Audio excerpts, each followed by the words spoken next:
The conference, Reinventing the Moravian-Silesian Region in Search of a Socially Just Transition, is a really important conference for us in Group 3 because, frankly, as a group with 27 member countries, as is in the EU, the whole area of transition is a major issue and a major task facing the EU and you as civil society members, because at risk or at stake are the ability to keep people living in the same region and the ability to ensure that we have a good quality of life, that we have jobs, and that we are not in any way further disadvantaged.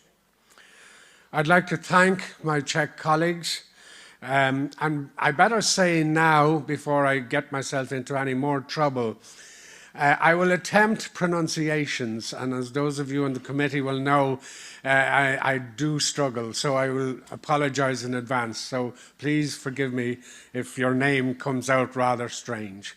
But anyway, my good friend Lucas Cirillo, Zuzana Borvata, and Jarmila Dubraska are the Czech delegates in our group. So I want to sincerely thank you who really have made this happen. And please give them a good round of applause because they really have worked very hard. For many of us, this is the first time we have visited, certainly, Ostrava, as the easternmost region of the Czech Republic.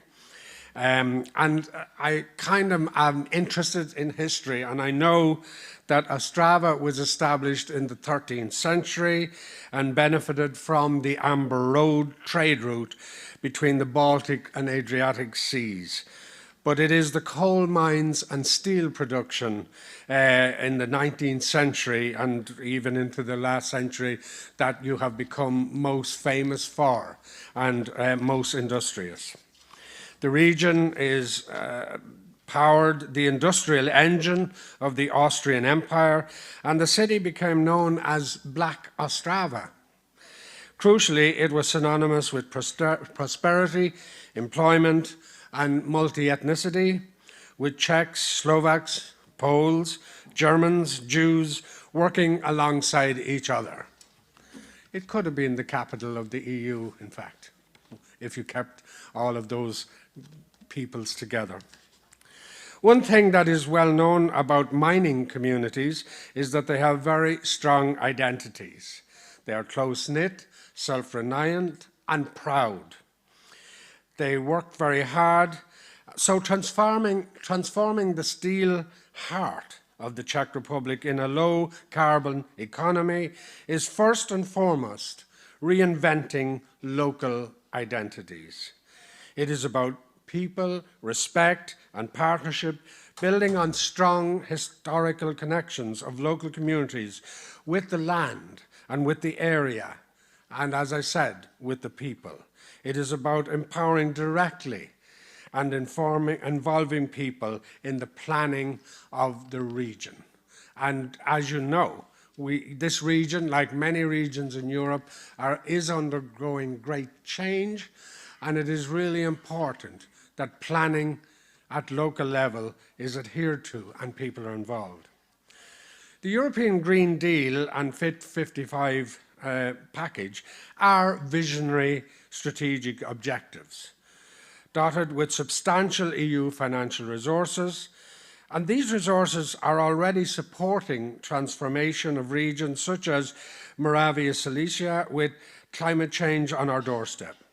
This transition, like transitions across Europe and even in my own country, Ireland, has the ability to transform communities. The only question is, can we ensure that that transformation allows people to live in their own area, to work in their own area, and to make their own area a place to be proud of? With climate change, the transition to climate neutral economies is necessary and urgent.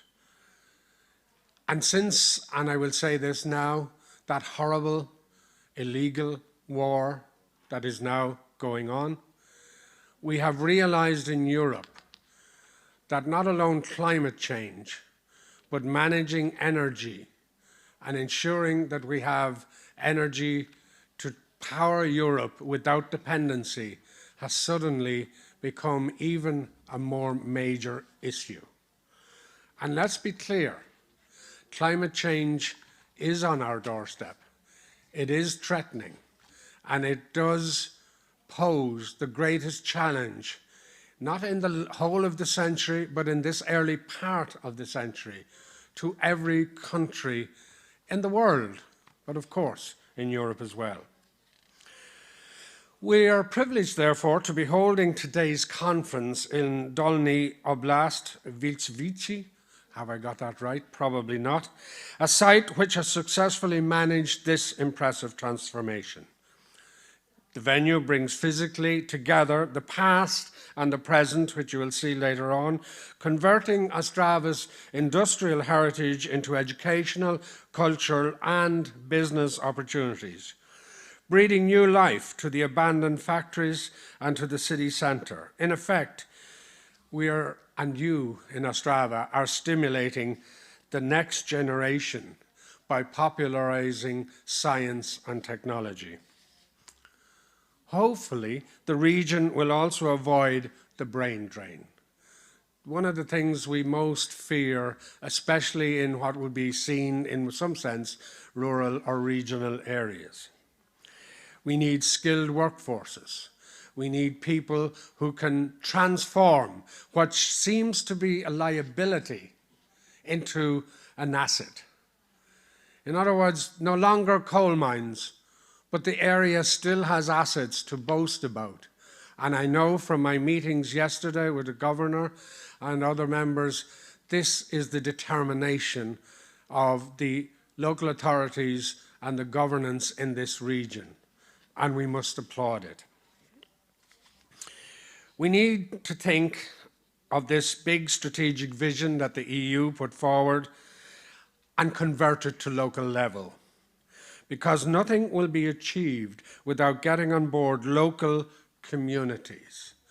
And of course, I remind us all, and I don't need to remind you, but we need to remind those in power that all of you, every single member here at this meeting, come from a community, come from a social community organization. You are not part of any Brussels bubble. You are part of your own community. That's where each of you has started.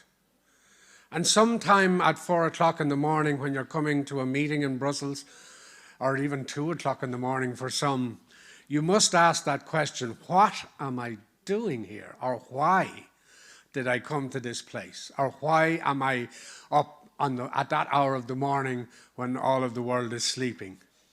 Krista is nodding. I know why you're there. I asked that question myself. But somehow along the way, I was kidnapped by my own local community, and somehow I'm still with them, and somehow they think I should be able to do this. And that's your story, every single member here. Why in the name of heavens did you travel all this distance? Because you are committed.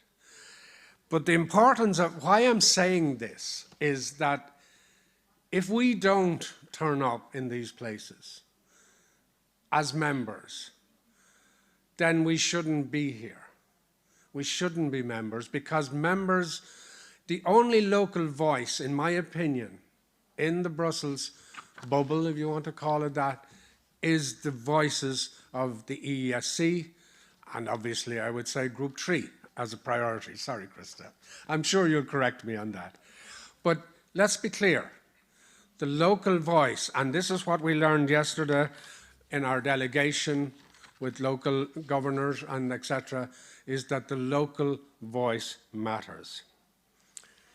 At the same time, local government also, elected local government, has an essential role.